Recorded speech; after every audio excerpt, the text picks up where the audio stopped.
You are not my mother. You're not my son. I'm not your mother. It's fair to say Irish horror films are having a moment. It feels like every few weeks a fresh new film hits our screens, and most of them are pretty damn good. And if you ask me, it's long overdue. I mean, Ireland has always been a great contributor to the world's horror canon. Sure didn't we invent Halloween? And wasn't Bram Stoker a dub? It only makes sense Ireland's filmmakers would make a dent on the global horror stage. Because horror is in our history, our landscapes, and our collective folklore.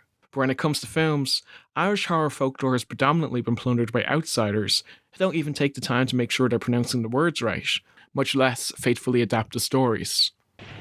What's this? It's gibberish. No. It's a Celtic word.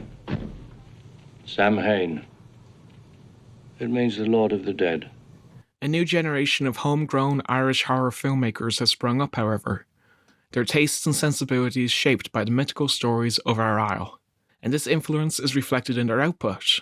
Kate Dolan's You Are Not My Mother, Lee Cronin's The Hole in the Ground, and Lorcan Finnegan's Vivarium are all, in their own ways, incorporate elements of Irish folklore and benefit from its inclusion. This is most apparent in how the three films adopt the concept of a changeling. Changelings are mythical creatures commonly found in Irish and other European folklore. The great Irish poet, playwright, and Nobel laureate W.B. Yeats, in his 1899 Irish folklore compendium, Fairy and Folk Tales of the Irish Peasantry, sums up the changeling myth as follows. Sometimes the fairies fancy mortals, and carry them away into their own country, leaving instead some sickly fairy child, or a log of wood so bewitched that it seems to be a mortal pining away. Most commonly, they steal children. Other retellings of changeling stories cast the changeling not just as a sickly being, but as a wicked, evil presence, identifiable by their strange behaviour, bizarre physical abilities, and change in personality. As Yeats noted, it wasn't just children that could be taken and replaced by changelings.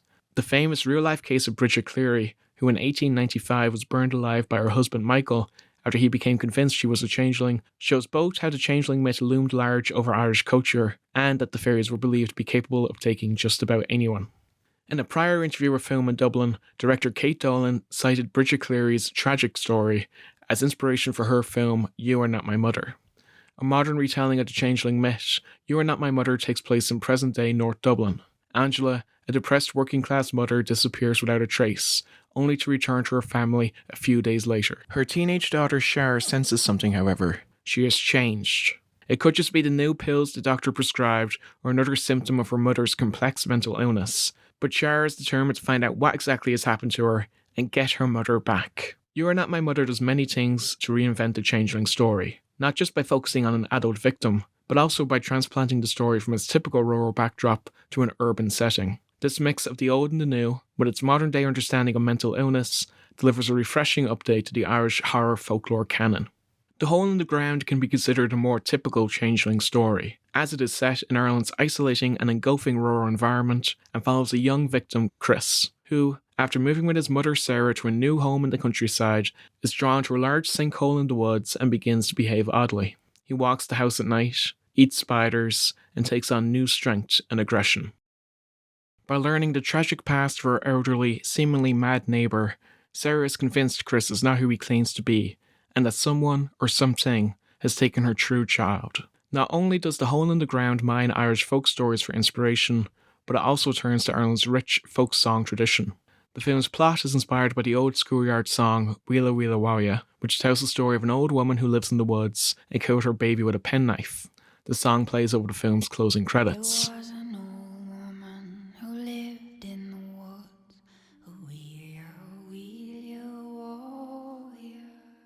And the titular Hole in the Ground is derived from another folk song, The Rattling Bog, which Chris performs at his school talent show.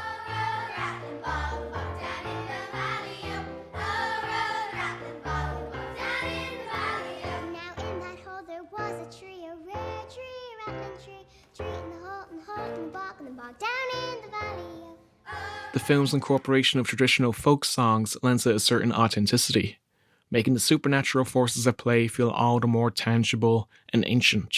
The Hole in the Ground is a successful, creepy, eerie horror film in large part because of its exploration of Irish folklore.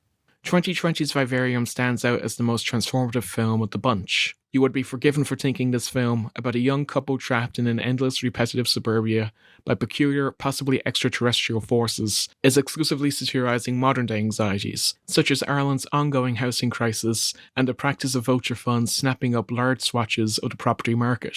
But the fears depicted in Vivarium run much deeper than that. It too is a changeling story. Tom and Gemma, the couple at the heart of the story, indicate to their estate agent that they're planning on having children. They just weren't expecting one so soon, when, after being trapped in the Yonder housing development, they are tasked with raising a baby to earn their freedom. It's a new twist on the changeling concept. Instead of a literal person being replaced, Tom and Gemma's plans to start a family are hijacked by malignant forces, and the child they're forced to raise shows all the signs of a changeling, with a creepy personality, aggressive demeanour, and strange physical abilities. While Vivarium feels the newest of the three films, its folkloric roots cannot be ignored. In an interview with Collider, director Lorcan Finnegan compared the creatures in the film to Irish fairies, saying, "But there's a lot of them, and they can also manipulate time, not unlike how fairies are depicted in Irish folklore.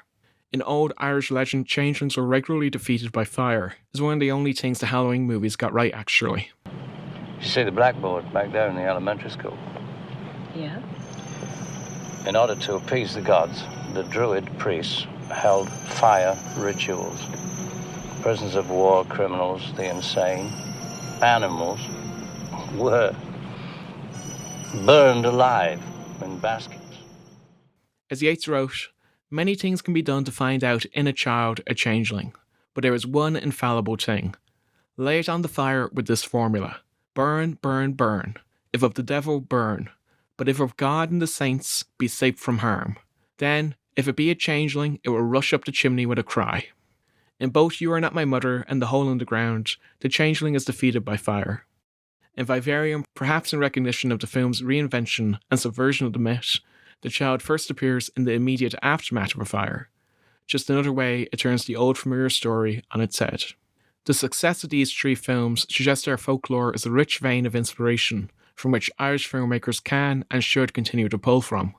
Either through faithful interpretations or liberal reimaginings, our folkloric tradition can supply the bones of many great, relevant stories. The changeling myth is just one example. Countless more are waiting to be unearthed. I hope you enjoyed this video. To see more of my stuff, you can check out my YouTube channel, Primary Cinema, and follow me on Twitter, @PrimaryCinema. This video was made in collaboration with filmindublin.ie as part of their series on the golden age of Irish horror.